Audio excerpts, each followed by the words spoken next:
AP రాజకీయాలపై సర్వేల సారాంశం ఏంటి? అసెంబ్లీ, పార్లమెంట్ స్థానాల్లో జనసేన, టీడీపీ కూటమిపై పృథ్వీరాజ్ సర్వే లెక్కలేంటి? మంత్రి రోజాని పృథ్వీరాజ్ టార్గెట్ చేస్తున్నారా?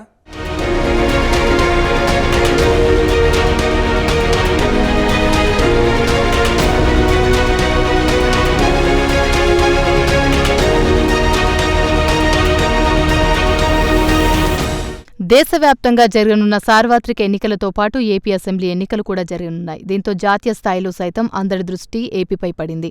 అటు జాతీయ మీడియా సంస్థలతో పాటు ఏజెన్సీలు వరుసపెట్టి సర్వేలు చేస్తున్నాయి.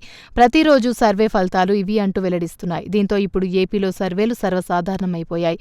ఇటువంటి తరుణంలో 30 ఇయర్స్ ఇండస్ట్రీస్ పృథ్వీరాజ్ తాను చేపట్టిన ఆసక్తికరమైన సర్వే ఫలితాలను వెల్లడించారు. ఏపీలో అధికారంలోకి వచ్చేది ఆ పార్టీయేనని తేల్చేశారు.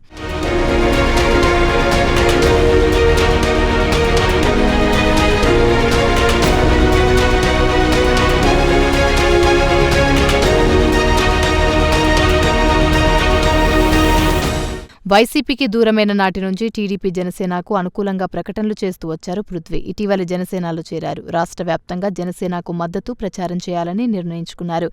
జనసేన కార్యక్రమాలకు హాజరవుతున్నారు. ఈ తరుణంలో శ్రీకాకుళం నుండి శ్రీకాళహస్తి వరకు తాను చేపట్టిన సర్వే ఫలితాలు వెల్లడించారు.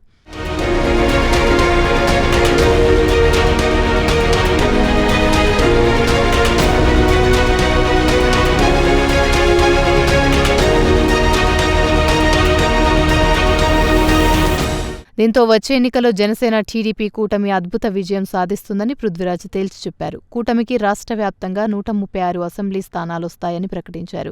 వైసీపీ 39 స్థానాలకే పరిమితమవుతుందని జోస్యం చెప్పారు. అటు పార్లమెంట్ స్థానాల లెక్కను సైతం ప్రకటించారు. 25 పార్లమెంట్ స్థానాలకు గాను జనసేన కూటమి 21 స్థానాలు గెలుచుకుంటుందని స్పష్టం చేశారు.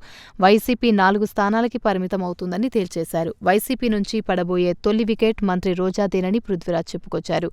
అధికారంలోకి రాగానే రోజా అక్రమాలు, అవినీతిపై విచారణ జరిపిస్తామని ప్రకటించారు.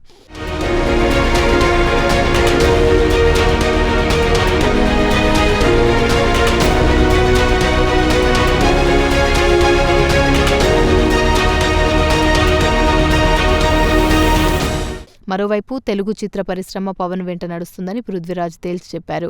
పవన్ చిత్ర పరిశ్రమకు అండగా నిలిచిన విషయాన్ని గుర్తు చేశారు. అవినీతి అధికారులపై లోకేష్ రెడ్ రైడ్ తరహాలో వైసీపీ ఎమ్మెల్యేల అవినీతిపై తాను బ్రౌన్ డైరీ రాస్తున్నట్లు పృథ్వీరాజ్ ఈ సందర్భంగా చెప్పారు. జనసేన, టీడీపీ ప్రభుత్వం అధికారంలోకి వచ్చిన మరుక్షణమే ప్రజాహిత పథకాలు, పాలన అభివృద్ధి ప్రారంభమవుతుందని 30 ఇయర్స్ ఇండస్ట్రీ పృథ్వీరాజ్ చెబుతుండడం విశేషం.